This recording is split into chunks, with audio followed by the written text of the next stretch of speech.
Welcome to DMR Post. Hajipur Bharat गणराज्य के बिहार प्रांत के वैशाली जिले का मुख्यालय है। हाजीपुर भारत की संसदीय व्यवस्था के अंतर्गत एक लोकसभा क्षेत्र भी है। 12 अक्टूबर 1972 को मुजफ्फरपुर से अलग होकर वैशाली के स्वतंत्र जिला बनने के बाद हाजीपुर इसका मुख्यालय बना। ऐतिहासिक महत्व के होने के अलावा आज ये शहर भारतीय रेल के पूर्व मध्य रेलवे का मुख्यालय है।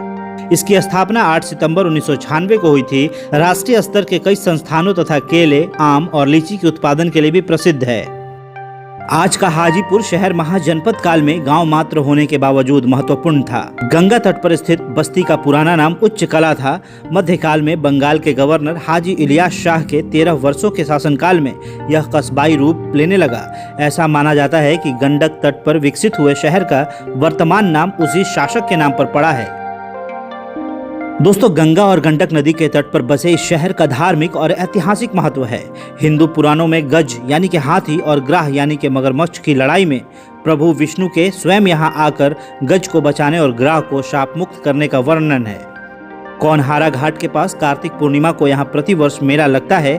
ईसा पूर्व 6ठी शताब्दी के उत्तरी और मध्य भारत में विकसित हुए 16 जनपदों में वैशाली का स्थान अति महत्वपूर्ण था।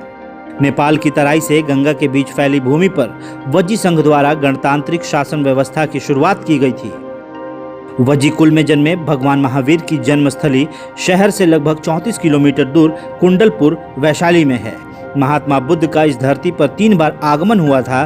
भगवान बुद्ध के सबसे प्रिय शिष्य आनंद की पवित्र अस्थियां इसी शहर में जमींदोज है।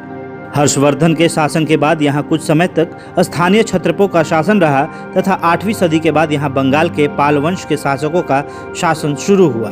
तिरहुत पर लगभग 11वीं सदी में चेदी वंश का भी कुछ समय तक शासन रहा। तुर्क अफगान काल में 1211 में और 1226 के बीच गयासुद्दीन एवाज तिरहुत का पहला मुसलमान शासक बना। 1323 में तुगलक वंश के शासक गयासुद्दीन तुगलक का राज आया। इसी दौरान बंगाल के एक शासक हाजी इलियास शाह ने 1345 ईस्वी से 1358 ईस्वी तक यहाँ शासन किया। 14वीं सदी के अंत में तिरहुत समेत पूरे उत्तरी बिहार का नियंत्रण जौनपुर के राजाओं के हाथ में चला गया, जो तब तक जारी रहा जब तक दिल्ली सल्तनत के सिकंदर लोदी ने जौनपुर के शासकों को हराकर अपना शासन स्थापित नहीं किया। बाबर ने अपने बंगाल अभियान के दौरान गंडक तट पर एक किला होने का जिक्र बाबरनामा में किया है। इतिहासकारों की माने तो बंगाल विद्रोह के कुचलने के क्रम में अकबर की सेना ने 2 बार हाजीपुर किले पर डेरा डाला था। 18वीं सदी के दौरान अफगानों द्वारा शहर पर कब्जा किया गया। स्वतंत्रता आंदोलन के समय हाजीपुर के शहीदों की अग्रणी भूमिका रही है।